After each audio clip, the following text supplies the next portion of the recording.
दोस्तों comment section में किसी दोस्त ने पूछा कि मैं बर्थ कंट्रोल जो मेथड है उसके ऊपर वीडियो बनाऊं, डिस्कशन करूं कि कौन सा उसमें से बेहतर है, कौन सा उसमें से रिस्की है। तो दोस्तों एक जो है ना मेथड होता है कैंडोम का मेथड, जिसको हम अपने आम ज़बान में जो है ना साथी या FLB कहते हैं, उस नाम से ये यूज़ होता है। तो ये प्रोटेक्शन का मेथड बहुत इफ़ेक्टिव है कि अगर इसमें कोई वो ना हो जाए, सुराख वगैरह ना हो जाए या फट ना जाए, तो ये एक बहुत ही सेफ़ मेथड है। ये यूज़ किया जा सकता है। इसका एडिशनल एडेड एडवांटेज ये होता है कि इससे समटाइम इन्फेक्शन वगैरह भी ट्रांसमिट नहीं होती। तो ये बर्थ कंट्रोल का बहुत अच्छा मेथड है, लेकिन इसमें थोड़ा-सा जो है ना सेंसिटिविटी का इशू ये होता है कि ये पसंद नहीं किया जाता कि इसमें फ़ीलिंग जो है ना बॉडी टच की फ़ीलिंग उस तरह नहीं आ रही होती। लेकिन ये डिपेंड करता है ब्रांड टू ब्रांड, कुछ ब्रांड इसमें बहुत अच्छे होते हैं। इसके अलावा और कौन से मेथड हैं, और इसके अलावा जो है ना स्पर्मिसाइड यूज़ किए जाते हैं, यानी कि ये जेल टाइप होती है, ये फ़ीमेल यूज़ करती हैं। फ़ीमेल इसको जो है ना अपने जो है ना डाल लेती हैं अंदर, और उससे लेकिन इसकी सक्सेस रेट सिर्फ 60% है, 40% इसका फेलियर रेट है। तो इसको आप एडिड किसी और चीज़ के साथ यूज़ कर सकते हैं। ऐसे अकेले मेथड को ये जो है ना रिस्की हो जाता है। इसके साथ-साथ एक मेडिसिन यूज़ की जाती है, जो फ़ीमेल यूज़ करती हैं मेडिसिन, कि फ़ीमेल जो है वो हार्मोन्स लेती हैं। जैसे जो है ना मिलियाने है, याज़ है, डाइन 35, इस तरह ये मुख्तलिफ़ नामों से आती हैं।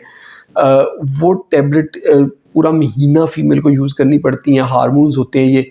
तो उससे ये एक बहुत अच्छा मेथड है और बहुत सक्सेसफुल है, 99% ये सक्सेसफुल है।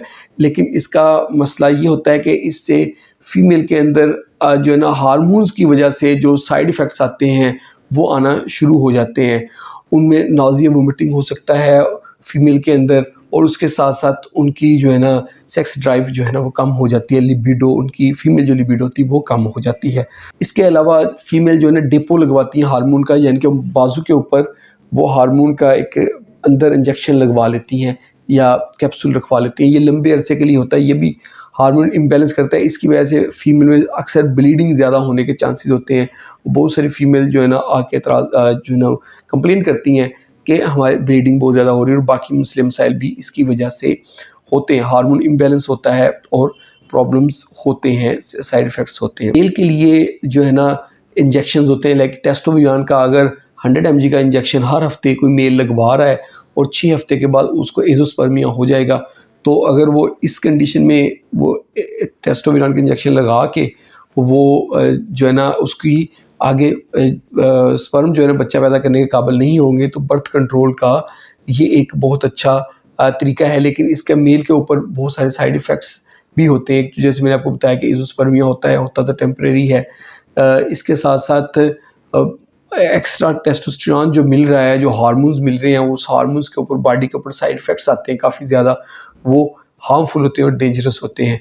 इसलिए ये सेफ़ मेथड नहीं है इस मामले में। दोस्तों ये थी आज की हमारी वीडियो बर्थ कंट्रोल के ऊपर। जिन दोस्तों ने पूछा था, हो सकता है कि उनको क्लियर हो गई होंगी बातें।